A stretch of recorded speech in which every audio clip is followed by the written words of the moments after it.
औज़ुबिल्लाहिमिनश्शैतानिर्रजीम बिस्मिल्लाहिर्रहमानिर्रहीम। मोहतरम ख़वातीन और हज़रात, डॉक्टर आसिफ इजहार आपके साथ मेडिसिन नॉलेज के हवाले से एक और इम्पॉर्टेंट वीडियो लेकर और एक बहुत ही कॉमन ड्रग के हवाले से मैं आज आपसे बात करने लगा हूं। सो इस वजह से उम्मीद करता हूं कि आप वीडियो को ज़्यादा से ज़्यादा लाइक करेंगे, ज़्यादा से ज़्यादा शेयर करेंगे और हमें अपनी आरा से आप ज़रूर आगाह करेंगे। हमारे इनबॉक्स में, हमारे जो कमेंट बॉक्स हैं उनमें अपनी आरा के ज़रिए।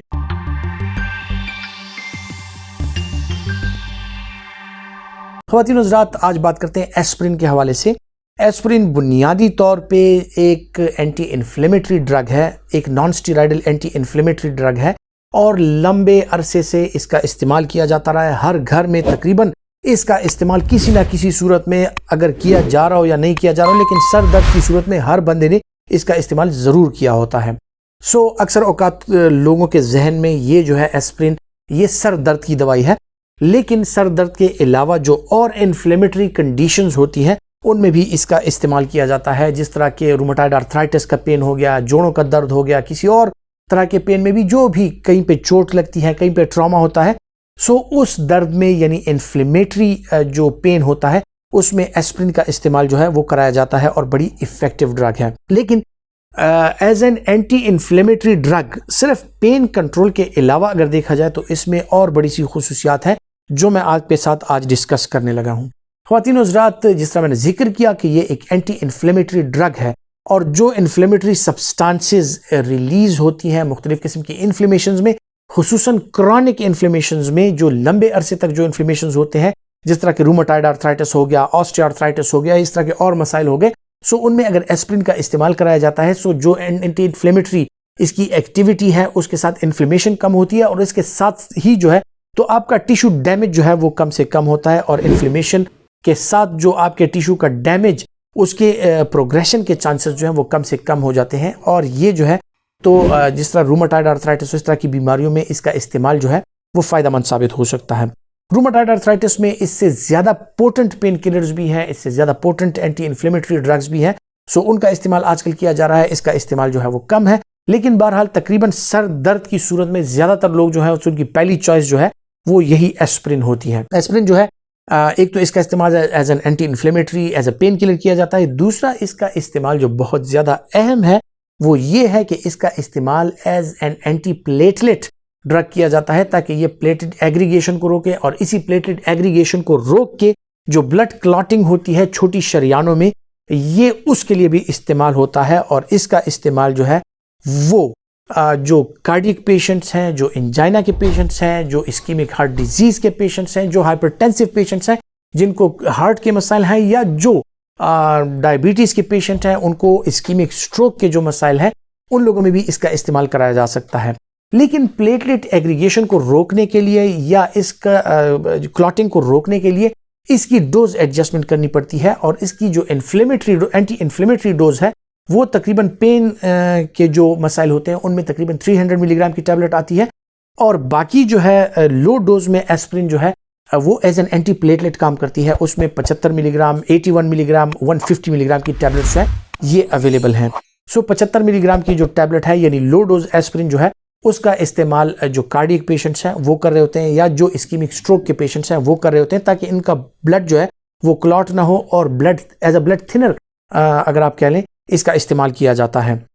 इसका इस्तेमाल अगर एंटी प्लेटलेट एजेंट के तौर पे किया जाए तो यकीनन जो हार्ट पेशेंट होते हैं उनकी दवाइयाँ जारी रहती हैं, इसका इस्तेमाल फिर लंबे अरसे तक कराना पड़ता है। सो इसके फिर साइड इफ़ेक्ट्स भी होते हैं और वो साइड इफ़ेक्ट जो सबसे बड़े हैं, जो एनसेड्स के सबसे कॉमन साइड इफ़ेक्ट्स हैं, वो है पेप्टिक अल्सर। सो जो लोग इसका इस्तेमाल काफ़ी अरसे से करते चले आ रहे हैं उनको एस्प्रिन के इस्तेमाल के साथ साथ गैस्ट्रोप्रोटेक्टिव एजेंट्स का यानी सुक्रलफेट टाइप या इस तरह एनसेड्स का इस्तेमाल करते हुए जो पेशेंट्स हैं वो अगर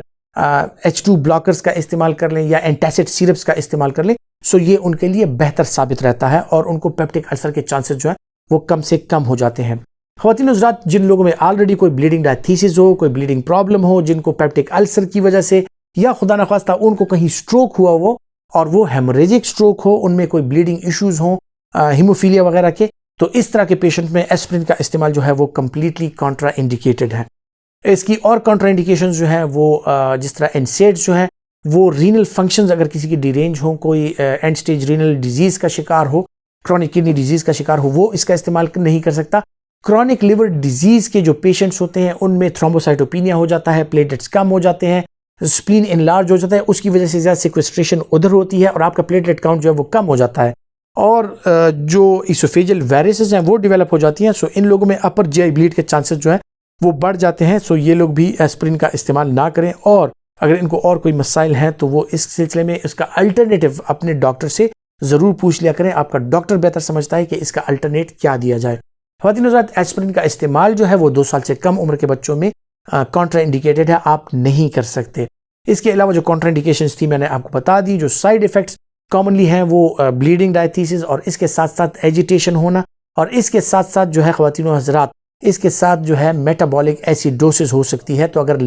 ज़्यादा मिकदार में अगर ओवरडोज हो जाए जो आपकी एस्प्रिन है सो उससे आपको मेटाबॉलिक एसिडोसिस, बेहोशी और इसके साथ साथ जो है तो खुदा न खास्ता आप मौत का शिकार भी हो सकते हैं। सो ये ओवरडोज इसकी जो है एस्प्रिन ओवरडोज वो एक जानलेवा चीज़ है और इसको अपने बच्चों की पहुंच से आप दूर रखें क्योंकि ये कॉमनली हर एक घर में पाई जाती है और ज़्यादातर जो है तो दराजों में पड़ी रहती है और लोग समझते हैं कि ये नॉर्मली सर दर्द की दवाई है तो इसको दराज में रखते हैं। सो आपका बच्चा किसी भी टाइम उसको उठा सकता है और उसको निगल सकता है जिसकी वजह से इसमें शदीद किस्म की मुश्किलात और खुदा न ख्वास्ता आपके बच्चे की जान भी जा सकती है। सो ये एक इंतहाई सेंसिटिव दवाई है। महज सर दर्द की दवाई समझकर इसको दराजों में या साइड टेबल में इसको ना छोड़ा करें, इसको महफूज मकाम पर रखा करें ताकि आपके बच्चों की पहुंच से ये दूर हो क्योंकि इसके सीरियस साइड इफेक्ट्स भी हो सकते हैं। ख़वातीन हज़रात, जो लोग लंबे अरसे से एस्प्रिन का इस्तेमाल कर रहे हैं, हार्ट पेशेंट्स हैं या इसी तरह फालिज के जो पेशेंट्स हैं,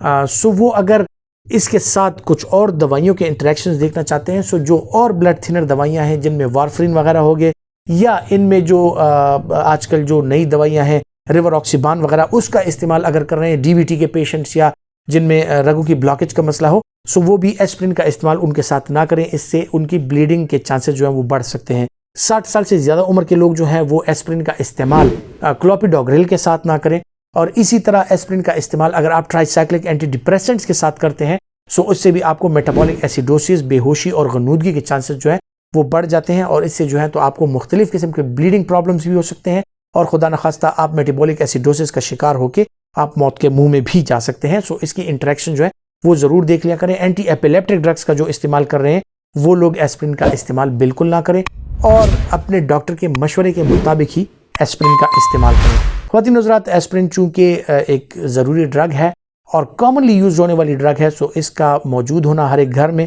वो यकीनी है कि तकरीबन ज़्यादातर घरों में ये मौजूद रहती है। सो आपको उसके बारे में जानना जो है वो बहुत ज़्यादा ज़रूरी है कि इसके क्या क्या साइड इफ़ेक्ट्स हैं और किन लोगों को ये नहीं लेना चाहिए और इससे क्या क्या मसाइल पैदा हो सकते हैं। ख़वातीन हज़रात, उम्मीद करता हूँ कि ये मालूमात जो है आपके लिए फ़ायदेमंद साबित होंगी और अगर आपके लिए फ़ायदेमंद साबित हो रही हैं सो आप सोचते क्यों हैं, लाइक का बटन दबाइए और इस वीडियो को शेयर कीजिए। अपना बहुत सा ख्याल रखिए। अल्लाह हाफिज़।